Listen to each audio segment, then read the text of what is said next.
آٹا، چینی، گوشت، سبزی، پھل اور کھجور سب پہنچ سے دور۔ اشیاء خورنوش کی خریداری جیب پر بھاری۔ انڈوں اور چکن کے دام بھی آسمان پر۔ حکومت ناجائز منافع خوروں کو لگام کیوں نہیں ڈالتی؟ 2 وقت کی روٹی کو ترستے شہریوں کی دہائی۔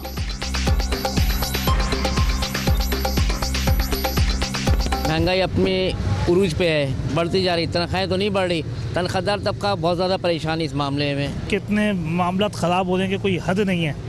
ہم لوگ یعنی کہ اس قدر پریشان ہو گیا تنخواہ دار طبقہ، اور جو مزدور دیہڑی دار طبقہ ہے وہ تو بیچارہ بالکل ہی زیادہ پریشان ہے۔ چلو ہماری تنخواہ ہمیں کچھ تو مل رہا ہے۔ گھروں میں چولہے بالکل بند ہیں، سمجھے نا، اور اتنی مہنگائی ہو گئی ہے کہ بھائی آدمی کچھ کہہ نہیں سکتا۔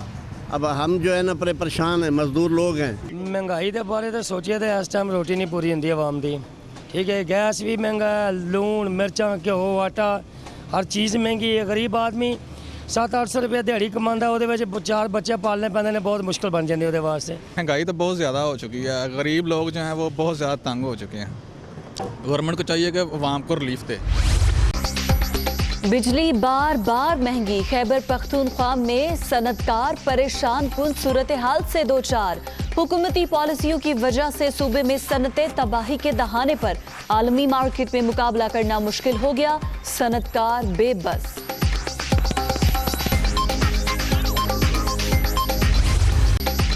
مودی سرکار کی ہار دنیا بھر میں پھر خوار، پلوامہ ڈرامہ بے نقاب، بھارت نے اپنے فوجی خود مروائے اور الزام پاکستان پر لگا دیا۔ مودی 40 لاشوں پر مگرمچھ کے آنسو بہاتے رہے۔ ارنب گوسوامی اور سربراہ انڈین ریسرچ کاؤنسل کی واٹس ایپ چیٹ۔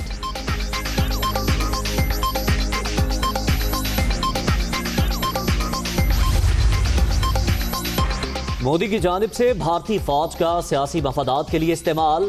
سابق آرمی چیف بپن راوت کو CDS کا عہدہ بطور رشوت دیا گیا۔ انڈین فضائیہ بھی جھوٹ بولتی رہی۔ ہندوستانی میڈیا بکاؤ مال ریٹنگ کے لیے تباہ کاریوں کے دفاع میں لگا رہا۔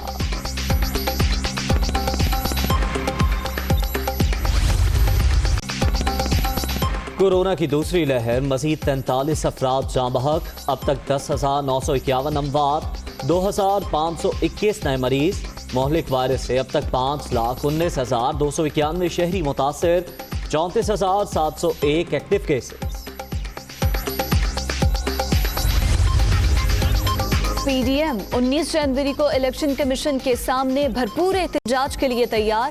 فارن فنڈنگ کے حوالے سے مطالبات سامنے رکھیں گے۔ سیاست میں اسٹیبلشمنٹ کا کردار ختم کرنا پڑے گا، بلاول بھٹو زرداری۔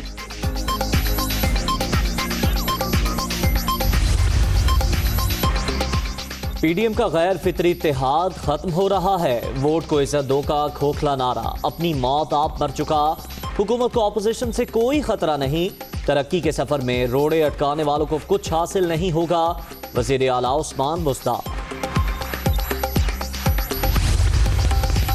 تحریک انصاف بمقابلہ آل پاکستان لوٹ مار ایسوسی ایشن، 13 سال بعد ٹیکسٹائل انڈسٹری کی مکمل بحالی۔ یہ ہے تبدیلی، یہ ہے کپتان کا نیا پاکستان۔ قوم کرپٹ لٹیروں کی چیخیں سن رہی ہے، فردوس عاشق آوان۔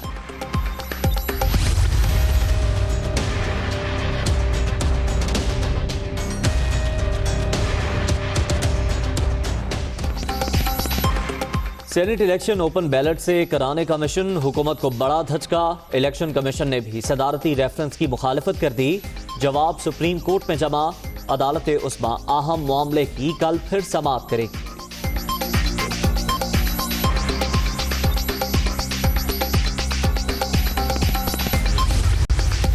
ملیشیا میں تحویل میں لی جانے والی PIA پرواز کے مسافروں کی وطن واپسی۔ کوالالمپور سے 118 مسافر براستہ دبئی، 54 مسافر براستہ دوحہ متبادل ایئر لائن سے اسلام آباد پہنچ گئے۔ پنجاب کے میدانی علاقوں میں دھند کے ڈیرے، موٹر وے اور اہم شاہراہوں پر حد نگاہ انتہائی کم، ٹریفک کی روانی متاثر، حکام کی غیر ضروری سفر سے گریز کی ہدایت۔ لاہور ایئرپورٹ پر فلائٹ آپریشن متاثر۔